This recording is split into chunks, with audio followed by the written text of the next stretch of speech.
गणपती बाप्पा घरामध्ये विराजमान झाल्यावर 2 किंवा 3 दिवसांनी ज्येष्ठ गौरी आवाहन केले जाते.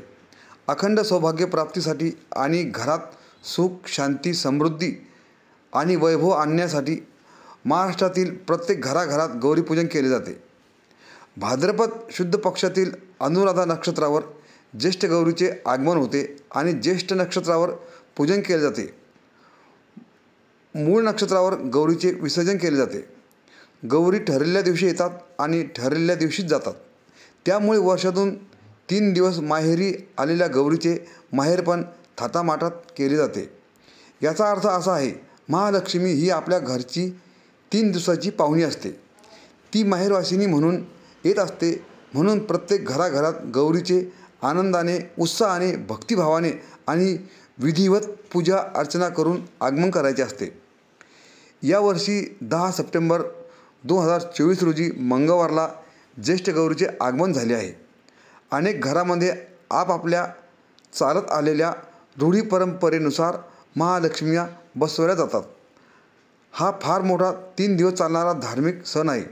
पहिल्या दिवशी गौरीचे आगमन, दुसऱ्या दिवशी पूजन आणि तिसऱ्या दिवशी गौरीची पूजा अर्चना आरती म्हणून विधिवत आणि पारंपरिक पद्धतीने विसर्जन केले जाते.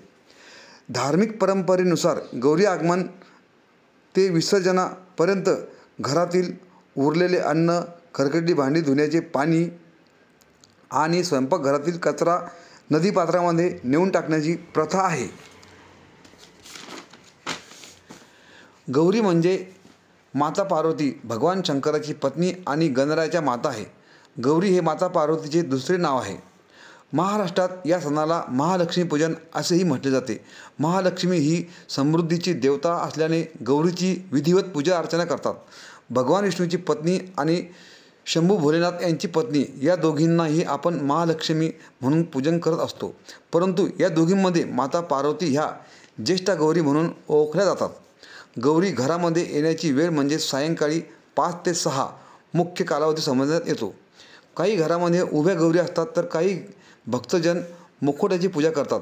प्रत्येक ठिकाणची गौरी पूजनाची पद्धत ही थोडी वेगळी असू शकते. आपली जी परंपरा आहे त्या पद्धतीने आपण हा ज्येष्ठ गौरी सण उत्साहात साजरा करावा. आमच्याकडे जी पद्धत आहे ती आपल्याला सांगत आहोत. गौरी घरात येण्यापूर्वी आपले घर आणि अंगण स्वच्छ करावे. अंगणात सडा शिंपून रांगोळी काढावी. त्यामध्ये अंगणापासून ते ज्या ठिकाणी गौरी स्थापन होणार त्या ठिकाणपर्यंत महालक्ष्मीची पावले अवश्य काढावी. तसेच तुळशीसमोर देखील छान रांगोळी काढावी आणि महालक्ष्मीची पावले काढावी. कारण या दिवशी तुळशीपूजन करूनच गौरी घरामध्ये घेतल्या जातात.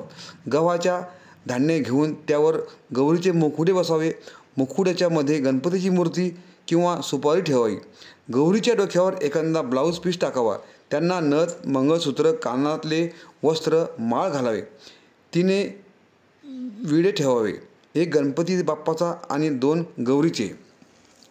जेव्हा ज्येष्ठ गौरी ह्या सणाबद्दल आपण जेवढी माहिती सांगाल तेवढी अपुरीच पडते. महिलांचा आनंद द्विगुणित करणारा आणि महिला भगिनींकरता अत्यंत महत्त्वाचा मानला जाणारा धार्मिक सण म्हणजे ज्येष्ठ गौरी हे मात्र नक्कीच खरे आहे.